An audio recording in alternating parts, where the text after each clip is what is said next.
selamat pagi dan Assalamualaikum warahmatullahi wabarakatuh. Yang terhormat Bapak dan Ibu dari Bapeda Kabupaten Kulon Progo, yang saya hormati Ibu Betty selaku dosen penguji dari Studio Kabupaten Kulon Progo, dan juga teman-teman semua dari Studio Kabupaten Kulon Progo 1 dan Studio Kabupaten Kulon Progo 2 yang senantiasa berbahagia. Pada kesempatan yang secara tidak langsung ini, perkenankan kami dari Studio Kelompok Kabupaten Kulon Progo 2 untuk mempresentasikan hasil temuan kami selama 1 semester lalu pada mata kuliah Studio Analisis Wilayah. Saya akan menjelaskan tentang fisik wilayah. Kabupaten Kulon Progo memiliki luas wilayah sebesar 586,26 km yang terdiri atas 12 kecamatan, 87 desa, 1 kelurahan, dan 918 dukuh dengan batas yang dapat dilihat di PPT.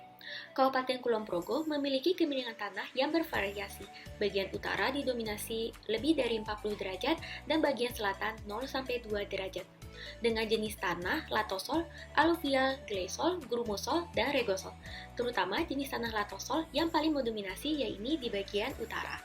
Sedangkan iklim di Kabupaten Kulon Progo cenderung panas dengan tingkat curah hujan yang rendah yaitu sebesar 13,6 sampai 20,7 mm per hari hujan.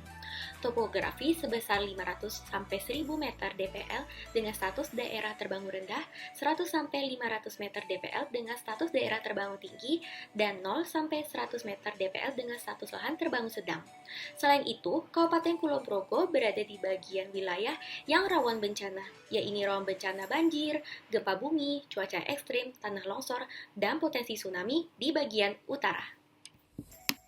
Memasuki analisis sosial dan kependudukan di Kabupaten Kulon Progo, kami mengetahui bahwa jumlah penduduk di Kabupaten Kulon Progo pada tahun 2019 ditemukan sebanyak 447.246 jiwa yang terdiri dari 221.299 jiwa penduduk merupakan pria dan 225.947 jiwa merupakan penduduk wanita. Kami juga melakukan analisis perbandingan jumlah laki-laki per perempuan di kabupaten yang dinamakan dengan analisis jenis kelamin atau analisis seks rasio. Kami menemukan bahwasanya seks rasio yang ada di Kabupaten Kulon Progo adalah 98 jiwa laki-laki banding 100 jiwa perempuan. Dari grafik piramida penduduk yang dapat dilihat dalam PPT, piramida merujuk kepada piramida penduduk stasioner yang menunjukkan hasil bahwa di Kabupaten Kulon Progo memiliki keseimbangan jumlah antara penduduk usia tua dan penduduk usia muda.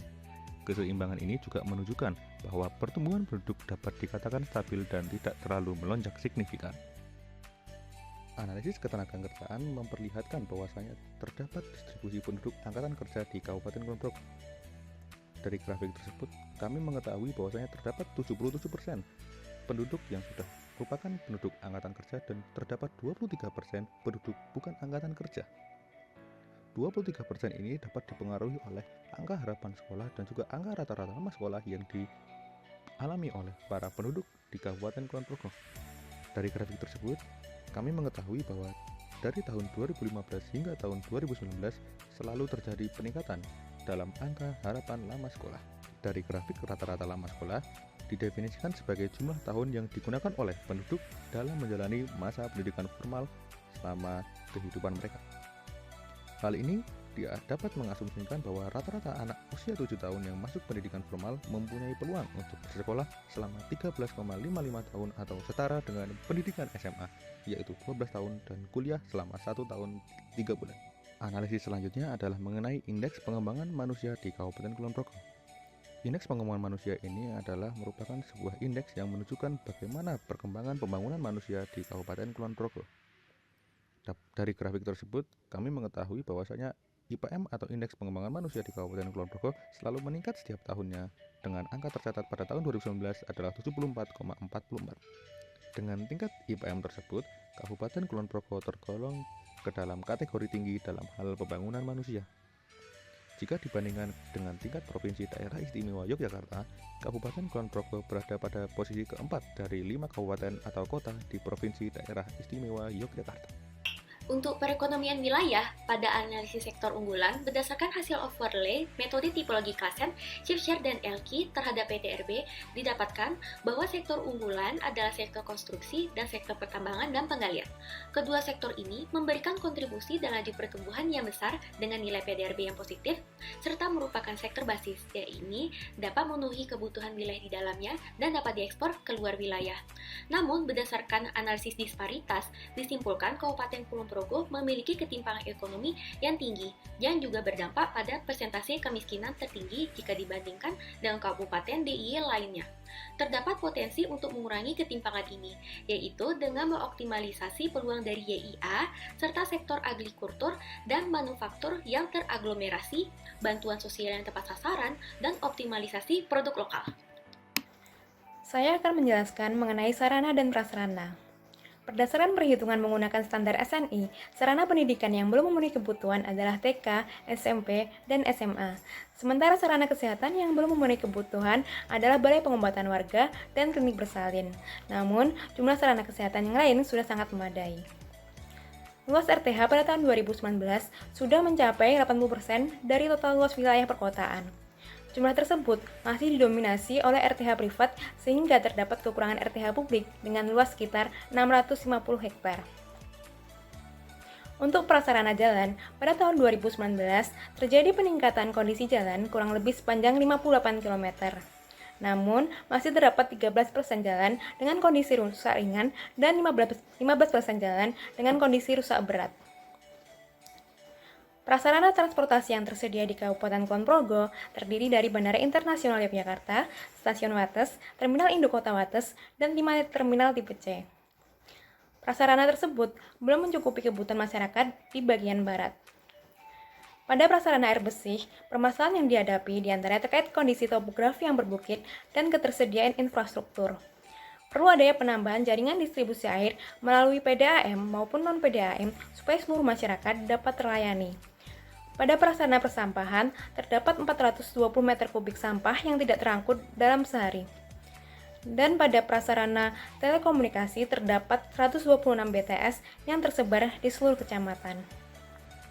Selanjutnya saya akan memaparkan mengenai analisis struktur ruang Kabupaten Kulon Progo. Yang pertama adalah analisis mengenai agregasi permukiman, di mana dari hasil analisis terdapat 14 simpul permukiman perkotaan yang tersebar di seluruh Kabupaten Kulon Progo dengan nilai indeks sebesar 1,148 yang berarti simpul-simpul tersebut membentuk pola yang acak. Untuk agregasi fasilitas, kami menggunakan 3 metode yaitu indeks sentralis Marshall, skalagram Goodman, dan juga kernel density. Hasil overlay ketiga metode tersebut bahwa persebaran fasilitas terpusat di wilayah Wates dan juga Sentolo. Untuk analisis agregasi jaringan penghubung, hierarki 1 melewati area Wates dan juga Sentolo yang berarti simpul permukiman perkotaan yang cukup besar dan padat dengan jaringan jalan arteri ada pada wilayah tersebut. Untuk evaluasi aksesibilitas sangat tinggi berada pada Kepanewan Temon, dan untuk aksesibilitas sangat rendah atau rendah didominasi di wilayah utara Kabupaten Kulon Progo, yakni Kepanewan Samigalu, Kalibawang, Girimulyo, Pengasi, dan juga Kokap. Untuk evaluasi konektivitas dikategorikan baik karena memiliki nilai beta indeks sebesar 0,88. Untuk evaluasi mobilitas dikategorikan belum atau kurang efisien karena memiliki nilai detour index adalah 0 sampai 0,84. Untuk evaluasi tingkat interaksinya sendiri, nilai interaksi simpul tertinggi terdapat pada Kepanewan Wates dikarenakan lokasi Wates yang strategis dan berada di pusat kota, sedangkan untuk interaksi terendah ada pada Kepanewan Kalibawang yang mungkin disebabkan karena lokasi yang jauh dari pusat kota dan juga simpul lain. Ditambah lagi, akses ke sana itu terbatas. Dapat disimpulkan dari analisis struktur ruang, pusat kabupaten berada pada wilayah Kapanewan Wates dan juga Sentolo, dan perkembangan wilayah cenderung pesat di bagian selatan dan terdapat ketimpangan juga di bagian utara.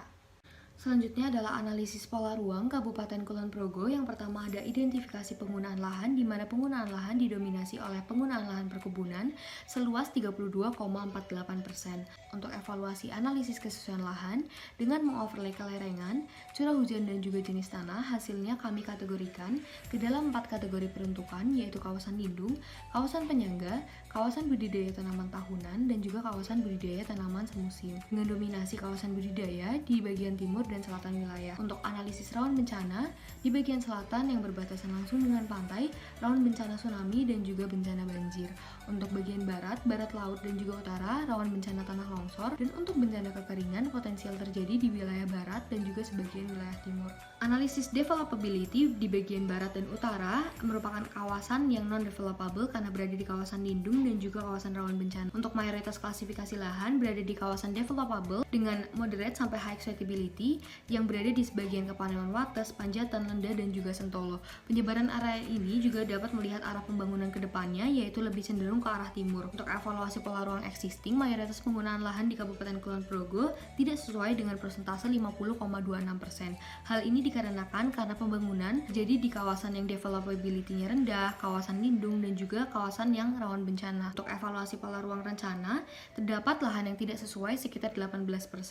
Hal ini dapat memberikan impact atau dampak negatif berupa degradasi lahan. Untuk daya dukung wilayah, daya dukung permukiman sebesar 19,75 yang berarti mampu menampung penduduk untuk bermukim dalam wilayah tersebut. Daya dukung pertanian adalah 0,448 yang berarti dapat disimpulkan bahwa wilayah Kabupaten Kulon Progo belum mampu untuk swasembada pangan. Bahasan selanjutnya adalah review dokumen. Dokumen yang kami review adalah RT/RW dan RPJP Kabupaten Kulon Progo. Poin yang kami review adalah tujuan dan kebijakan dari RT/RW serta visi misi dari RPJP. Kami menyimpulkan tujuan dan sasaran pengembangan wilayah adalah sektor pertanian dan bahari, wisata, kebudayaan, pertambangan, dan industri yang terintegrasi dengan transportasi berbasis lingkungan.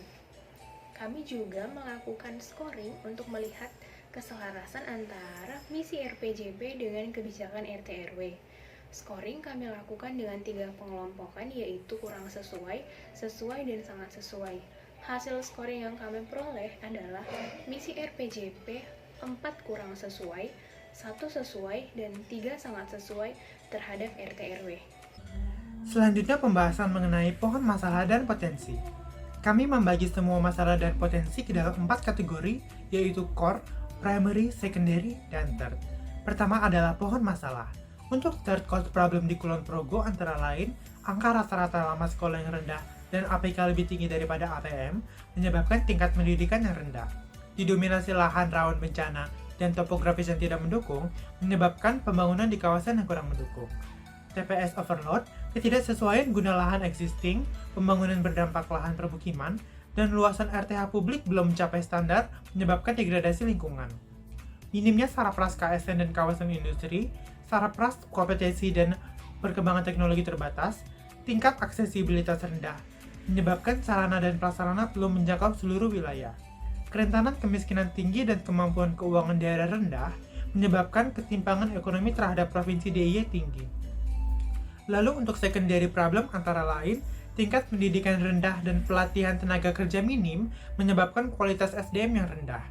Pembangunan di kawasan yang kurang mendukung, degradasi lingkungan dan syarat pras yang belum menjangkau seluruh wilayah menyebabkan pemanfaatan dan pengendalian belum optimal. Untuk first cause problem yaitu kualitas SDM rendah, pemanfaatan dan pengendalian belum optimal, dan ketimpangan ekonomi terhadap provinsi DIY tinggi menyebabkan satu core problem yaitu pembangunan belum optimal. Kedua, pohon potensi. Untuk third potential antara lain, proyek jalan tol, proyek jalan jalur lingkar selatan, pembangunan bandara internasional Yogyakarta, pengembangan jaringan transportasi antar moda, dan DIY merupakan salah satu daerah destinasi penumpang udara terbesar di Indonesia. Lokasi bandara terletak di sekitar jalan arteri, memicu 5 potensi secondary yaitu lokasi bandara yang dapat meningkatkan interaksi dengan simpul kota lainnya, penyediaan fasilitas perdagangan dan jasa untuk transit, berkembangnya sektor pariwisata, peningkatan nilai investasi regional yang meningkatkan peningkatan penyerapan tenaga kerja. Lalu untuk third potensial di bidang sumber daya alam seperti cadangan peternakan perkebunan air yang besar, banyaknya komoditas buah-buahan dan fungsi budidaya yang besar, meningkatkan neraca moneter NSDA. Dari 2 primary potensial yaitu peningkatan penyerapan tenaga kerja dan tingginya neraca moneter NSDA, memicu 1 core potensial yaitu nilai PDRB yang meningkat. Selanjutnya, kami akan memaparkan mengenai isu strategis. Isu strategis yang akan saya bahas berjudul Pembangunan Sumber Daya Manusia dalam upaya meningkatkan daya saing daerah Kabupaten Kulon Progo. Kabupaten Kulon Progo diprediksi mengalami pertumbuhan wilayah yang pesat menyusul dioperasikannya Bandara Internasional Yogyakarta. Hal ini dapat berdampak pada peningkatan kesejahteraan masyarakat lokal apabila dapat dimanfaatkan dan dipersiapkan dengan baik. Maka dari itu, SDM menjadi hal penting yang harus diperhatikan dalam mencapai pembangunan daerah yang optimal. Pada tahun 2019, IPM Kabupaten Kulon Progo menunjukkan angka 74,44 yang termasuk dalam kategori tinggi. Namun, angka tersebut masih jauh di bawah IPM Provinsi DIY. Bila dilihat dari grafik, keempat komponen pembentuk IPM mengalami peningkatan setiap tahunnya. Analisis IPM per kecamatan dilakukan dengan mengelompokkan kecamatan-kecamatan menjadi 3 wilayah, yaitu wilayah selatan, tengah, dan utara. Pada tahun 2013, kelompok kecamatan di wilayah tengah dan utara memiliki rata-rata IPM yang sama, yaitu 69. Nilai IPM pada tahun 2018 menunjukkan terjadinya pergeseran peringkat pada beberapa kecamatan. Akan tetapi, kecamatan dengan peringkat 2 tertinggi konstan berada di Kecamatan Wates dan Temon, sedangkan peringkat 3 terendah juga konstan berada di Kecamatan Girimulyo, Samigaluh, dan Kokap. Berdasarkan hasil perhitungan rata-rata IPM, dapat dilihat bahwa kelompok kecamatan wilayah tengah menjadi lebih unggul dibanding wilayah utara. Dan apabila dilihat dari rata-rata pertumbuhan per tahun, maka tidak jelas adanya ketimpangan pengembangan SDM. Faktor-faktor penyebab terjadinya ketimpangan pembangunan SDM di Kulon Progo diantaranya adalah kondisi topografi. Berdasarkan kondisi topografinya, kecamatan yang memiliki nilai IPM pada posisi 3 terendah semuanya berada di perbukitan menoreh. Selanjutnya, ibu kota Kabupaten Kulon Progo terletak pada Kecamatan Wates yang menjadikan pusat-pusat pertumbuhan dan pembangunan berada pada wilayah selatan. Selain itu, ialah prioritas pengembangan SDM. Pembangunan Bandara Internasional Yogyakarta disertai dengan komitmen PT Angkasa Pura untuk melibatkan warga terdampak dalam operasional bandara. Hal tersebut dilakukan dengan memberikan pembekalan pelatihan yang lebih diperuntukkan kepada masyarakat di Kecamatan Temon dan sekitarnya. Dan faktor yang terakhir adalah ketersediaan sarana kesehatan. Berdasarkan tabel, pada tahun 2018, Kecamatan Kokap dan Girimulyo memiliki sarana kesehatan yang kurang lengkap dibanding kecamatan lain. Rekomendasi yang dapat saya berikan terkait permasalahan yang telah dijelaskan diantaranya adalah pemerataan fasilitas dan kualitas pendidikan dan kesehatan, khususnya pada wilayah bagian utara dan perbukitan menoreh. Pengadaan pelatihan SDM pada tiap kecamatan yang disesuaikan dengan potensi yang dimiliki, serta pengadaan pelatihan dalam rangka meningkatkan produktivitas kerja. Selanjutnya pembahasan isu strategis terkait kerentanan kemiskinan di Kulon Progo dengan melihat kebencanaan dan pemenuhan sarana dan pelayanan. Di Kulon Progo, persentase penduduk miskin menurun setiap tahunnya, tetapi masih lebih tinggi jika dibandingkan dengan kabupaten lainnya yang berada di Provinsi DIY. Untuk mengentaskan kemiskinan, kita harus melihat beberapa penyebab kemiskinan. Menurut World Bank, terdapat 5 faktor yang dianggap dapat mempengaruhi terjadinya kemiskinan, yaitu pendidikan, jenis pekerjaan, gender, akses terhadap pelayanan, dan lokasi geografis. Dari 5 faktor tersebut, terdapat 3 faktor yang dapat dilihat secara spasial, yaitu pendidikan, kesehatan, yang akan dilihat keterjangkauannya, lalu lokasi geografis yang akan dilihat dengan kebencanaannya. Untuk keterjangkauan sarana pendidikan, dibagi menjadi 4 indikator, yaitu tidak terjangkau sarana pendidikan, terjangkau 1 sarana pendidikan, terjangkau 2 sarana pendidikan, dan terjangkau 3 sarana pendidikan. Untuk keterjangkauan sarana kesehatan, fokus kepada sarana rumah sakit dan puskesmas, maka dibagi menjadi 3 indikator, yaitu tidak terjangkau sarana kesehatan, terjangkau 1 sarana, dan terjangkau 2 sarana. Untuk kebencanaan, dibagi menjadi 3 indikator, yaitu kerawanan yang rendah, sedang, dan tinggi. Dari indikator-indikator tersebut, area yang paling rentan miskin memiliki keterjangkauan sarana kesehatan dan pendidikan yang rendah, dan kerawanan bencana yang tinggi. Setelah dilakukan analisis keterjangkauan dan kerawanan bencana, dilakukan scoring dan diperoleh 3 kelompok kecamatan dengan kerentanan yang rendah, sedang, dan tinggi. Kesimpulannya, setelah mengetahui kecamatan mana yang rentan, harus melihat kondisi geografis, sarana dan prasarana yang ada di kecamatan rentan tersebut dengan lebih spesifik untuk membuat rencana dan peningkatan baik kualitas maupun kuantitas. Peningkatan ini juga harus disesuaikan dengan masalah dan prioritas utama setiap kecamatan tersebut. Isu selanjutnya adalah dampak sosial ekonomi dari pembangunan YIA. Pembangunan Yogyakarta International Airport atau YIA di dalam pembahasan isu strategis ini merupakan sebuah aktivitas yang memaksa terjadinya beberapa perubahan yang signifikan dan memberikan dampak bagi masyarakat sekitar, baik dampak positif maupun dampak negatif. Dilihat dari hasil analisis, untuk dampak ekonominya sendiri cenderung berimplikasi positif karena dilihat dari kinerja pembangunan dari tahun 2018 hingga tahun 2019 cenderung mengalami peningkatan. Keberadaan bandara ini juga bisa meningkatkan kehidupan perekonomian masyarakat jika mampu dimanfaatkan dengan sebaik-baiknya dan didukung dengan adanya modal yang memadai. Selanjutnya adalah dampak sosial dari pembangunan YIA. Pembangunan YIA berimplikasi pada kesejahteraan sosial masyarakat karena bersamaan dengan pelaksanaan proyek tersebut, peningkatan kualitas SDM dan juga kesejahteraan masyarakat menjadi salah satu isu yang harus diperhatikan. Pembangunan bandara ini juga memberikan dampak secara sosial hingga tatanan kehidupan masyarakat bisa berubah seiring dengan perkembangan wilayah menjadi lebih padat, ramai, dan juga semakin maju.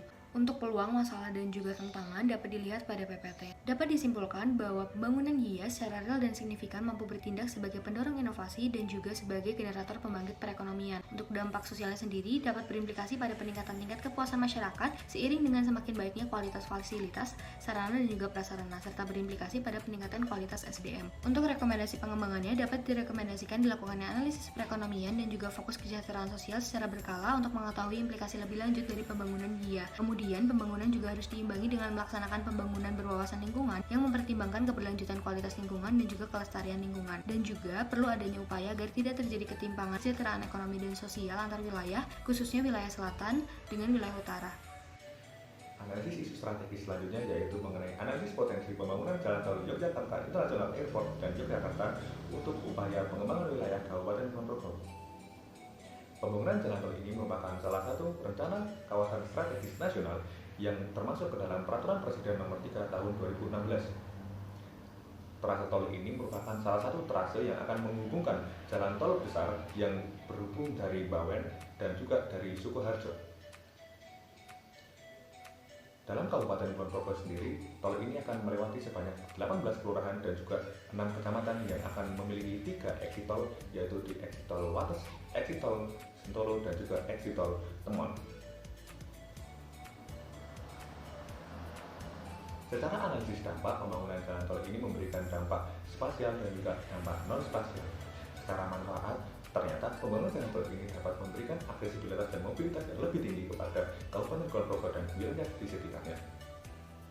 Selain itu, pembangunan jalan tol ini juga akan memberikan sebuah sinergi akses yang lebih berkelanjutan antara internal Kabupaten Kulon Progo maupun antara hubungan antara Kulon Progo dan juga kabupaten di luar daerah istimewa Yogyakarta. Dampak sosial yang diberikan dapat dianalisis baik berikut: ada pengalih fungsian lahan pertanian, ada degradasi lingkungan, dan juga ada pembangunan infrastruktur percepatan. Secara non-spasial, pembangunan jalan tol ini dapat memberikan dampak kepada ekonomi, dampak sosial lingkungan masyarakat. Di sini kami mengetahui bahwa pembangunan jalan tol ini dapat memberikan dampak positif maupun negatif tergantung bagaimana tujuan dari pembangunan jalan tol ini dapat dilaksanakan dan diimplementasikan oleh pemerintah. Analisis isu yang saya lakukan adalah pengaruh jalan jalur lingkar selatan terhadap mobilitas wisata di Kabupaten Kulon Progo sebagai acuan pengembangan lokasi wisata strategis. Pembangunan JJLS memiliki peran sebagai pendukung pariwisata dan pendukung proyek strategis nasional Bandara Internasional Jogja. Dari kedua hal ini, kita bisa melihat bahwa JJLS memiliki peran dalam pengembangan pariwisata di Kabupaten Kulon Progo.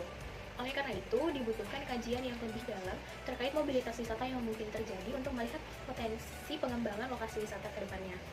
Analisis yang saya lakukan ada 4 bagian, yaitu analisis mobilitas darat, mobilitas udara, sebaran wisata, dan overlay dari ketiganya. Analisis mobilitas darat dilakukan untuk melihat efisiensi perjalanan. Analisis saya lakukan dengan menggunakan Google Map dengan meletakkan 2 titik sembarang di selatan Pulau Jawa. Analisis dilakukan dengan melihat waktu tempuh yang terjadi. Saya menyimpulkan bahwa waktu tempuh yang dibutuhkan dengan menggunakan JJLS lebih singkat dibandingkan ketika kita menggunakan alternatif jalan lain. Analisis mobilitas udara dilakukan untuk melihat keterpaduan antara Bandara Internasional Jogja dengan JJLS. Asumsinya adalah pelaku perjalanan datang dari daerah yang jauh, kemudian menggunakan JJLS untuk bepergian ke wisata-wisata yang terdapat di pantai selatan. Analisis sebaran wisata dilakukan untuk melihat potensi wisata apa saja yang terdapat di Kabupaten Kulon Progo. Berikut adalah peta-peta yang saya gunakan untuk melakukan analisis. Peta pertama adalah peta trase JJLS untuk melihat lokasi pasti dari JJLS. Yang kedua adalah peta lokasi bandara terhadap JJLS untuk melihat jarak yang diperlukan jika kita menggunakan bandara, kemudian menggunakan JJLS. Yang ketiga adalah peta sebaran wisata yang terdapat di Kabupaten Kulon Progo. Wisata yang terdapat di Kabupaten Kulon Progo terbagi menjadi 4 bagian, yaitu wisata alam, wisata buatan, wisata budaya, dan wisata minat khusus. Ketiga peta tersebut kemudian di-overlay untuk menghasilkan peta keterkaitan. Dari peta keterkaitan ini, kita bisa melihat bahwa wisata yang berdekatan dengan bandara dan JJLS ada 6, yaitu Pantai Trisik, Pantai Bukel, Pantai Congot, Pantai Gelagah, Hutan Mangrove, dan Puro Pakualaman. Dari seluruh analisis tersebut, saya menarik kesimpulan bahwa mobilitas darat dapat terjadi dari seluruh wilayah di selatan Pulau Jawa, yaitu dari Banten hingga ke Jawa Timur. Sedangkan mobilitas udara dapat terjadi dari daerah yang jauh dari Kabupaten Kulon Progo, kemudian mereka akan menggunakan JJLS untuk pergian ke lokasi-lokasi wisata di sepanjang pantai selatan. Jikapun mereka tidak ingin menggunakan lokasi-lokasi wisata di sepanjang pantai selatan, mereka dapat mengakses lokasi wisata dengan menggunakan jalan lokal di Kabupaten Kulon Progo. Saya juga menyimpulkan bahwa JJLS memiliki pengaruh positif terhadap mobilitas, yaitu manfaat berupa efisiensi waktu perjalanan, pengurangan biaya bahan bakar, dan penambahan waktu berwisata di lokasi tujuan. Sekalipun demikian, wisata pantai selatan di Kabupaten Kulon Progo harus bersaing dengan total 58 wisata pantai selatan di seluruh Pulau Jawa. Dengan melihat tingginya kompetisi tersebut, masih diperlukan pengembangan dan peningkatan daya saing wisata pantai di Kabupaten Kulon Progo. Isu strategis terakhir membahas kesiapan Sarpras Kabupaten Kulon Progo dalam upaya mewujudkan konsep Airtopolis. Airtopolis merupakan sebagian kota dengan tata letak, infrastruktur, dan sektor ekonomi berpusat pada bandar udara sehingga menghasilkan bentuk yang efisien dan efektif dalam memberikan manfaat. Mengingat Kabupaten Kulon Progo memiliki YIA, akan memberikan dampak yang luar biasa jika diterapkan konsep ini. Sehingga Kabupaten Kulon Progo mampu membentuk wilayah yang lebih kompetitif dalam perekonomian dan mampu mewadahi Sarpras di tingkat nasional maupun internasional. Berdasarkan Ayuning Tias, prinsip perencanaan Airtopolis yang perlu di-highlight adalah wilayah yang mencakup yaitu radius 30 km dari bandara, di mana tiap jangkauan telah diatur sesuai zona fungsional, serta struktur ruang wilayah, bandara, dan Sarpras harus memiliki hierarki tertinggi. Pada konsep Airtopolis YIA, wilayah yang mencakup yaitu seluruh Kabupaten Kulon Progo dan 3 kabupaten lainnya. Pada analisis ini, saya akan membahas mengenai Sarpras di Kabupaten Kulon Progo berdasarkan jangkauan radiusnya dengan acuan dari SNI 03 1733 2004 yang kemudian dilakukan kernel density di ArcGIS sehingga ditemukan jangkauan tiap Sarpras yang dinilai penting untuk mewujudkan konsep Airtopolis ini. Peta hasil analisis dapat dilihat sebagai berikut. Berdasarkan peta-peta tersebut, kemudian dilakukan metode scoring berdasarkan hierarki sebaran Sarpras di tiap kecamatannya. Semakin luas jangkauan di kecamatan, maka semakin tinggi skor kecamatan tersebut, dan sebaliknya. Dengan keterangan scoring dapat dilihat di PPT. Didapatkan rata-rata scoring sebesar 5,7 dari total 14 poin, dengan hierarki tertinggi berada di Kecamatan Wates selaku ibu kota Kabupaten Kulon Progo. Kesimpulan dari isu didapatkan ditinjau dari RT/RW 2012 sampai 2032 dan analisis penulis. Didapatkan kesimpulan bahwa Kabupaten Kulon Progo dinilai belum siap untuk mewujudkan konsep Airtopolis jika ditinjau dari Sarpras existingnya. Hal ini juga didukung dari Kecamatan Temon yang akan menjadi titik Airtopolis masih memiliki hierarki yang belum mencukupi kriteria Airtopolis, yaitu skala PKL. Walaupun Kecamatan Temon memiliki prasarana berstandar internasional, tidak menutup kemungkinan bahwa kecamatan ini akan menjadi PKL, dikarenakan fasilitas Sarpras yang belum memenuhi standar minimum PKW dan belum menunjang Kecamatan Temon itu sendiri. Walaupun begitu, Kabupaten Kulon Progo memiliki potensi yang sangat besar dalam mewujudkan konsep Airtopolis. Konsep yang dapat dikembangkan adalah penekanan pada fasilitas perdagangan jasa dan pariwisata sebagai pemikat. Di bagian utara dan barat dapat dijadikan kawasan pariwisata, dan zonasi 4-6 km, yaitu timur dan selatan, direkomendasikan sebagai penunjang klaster perdagangan dan hotel, serta bisnis didukung oleh investor dan klaster sosial seperti kesehatan dan pendidikan. Dalam menunjang perencanaan tersebut, harus didukung oleh kunci utama dari Airtopolis, yaitu persana transportasi. Sayangnya, master plan dari Airtopolis ini belum dipublish secara publik. Jika sudah dipublish, harus disosialisasikan kepada masyarakat, sehingga masyarakat dapat menyerap hal positif dari fenomena ini. Selanjutnya saya akan memaparkan mengenai arah pengembangan struktur ruang Kabupaten Kulon Progo yang berangkat dari analisis masalah dan juga potensi struktur ruang yang ada di sana. Dapat dilihat pada PPT. Untuk rekomendasi arah pengembangan struktur ruang, dapat dilihat pada tabel kerangka kerja logis pengembangan struktur ruang dengan goals yaitu untuk percepatan pembangunan infrastruktur dan peningkatan kualitas serta daya saing sumber daya manusia untuk menurunkan angka kemiskinan dan ketimpangan pendapatan dengan outcome, output, dan juga aktivitas yang dapat dilihat di tabel juga. Arahan pengembangan pola ruang Kabupaten Kulon Progo kami dasarkan kepada masalah dan potensi pola ruang yang terdapat di Kabupaten Kulon Progo. Masalah dan potensi ini kami olah menjadi pohon tujuan yang akan menjadi dasar dari pembentukan kerangka kerja logis pengembangan pola ruang. Di dalam kerangka kerja logis, kami merekomendasikan 4 aktivitas input. Yang pertama adalah pengetatan regulasi pembangunan, yang kedua, pemindahan bangunan dari lokasi yang tidak sesuai, yang ketiga, pengadaan advokasi terkait kesesuaian lahan, dan yang keempat, pengadaan visualisasi guna lahan yang dapat diakses dengan mudah oleh masyarakat. Goal atau impact akhir yang kami harapkan dari aktivitas input ini adalah pembangunan Kabupaten Kulon Progo yang optimal. Goal ini akan berimplikasi kepada pertumbuhan ekonomi melalui aliran investasi masuk dan pembukaan lapangan kerja. Untuk neraca sumber daya alam di Kulon Progo secara keseluruhan memiliki luas lahan cadangan dan cadangan moneter yang besar di beberapa sumber daya alam seperti sayuran, tanaman pangan, perkebunan, air, buah-buahan, dan peternakan. Namun di sini kami memilih rekomendasi dan pengembangan NSDA ke arah 3 sumber daya alam dengan nilai moneter tertinggi yaitu air, sayuran, dan buah.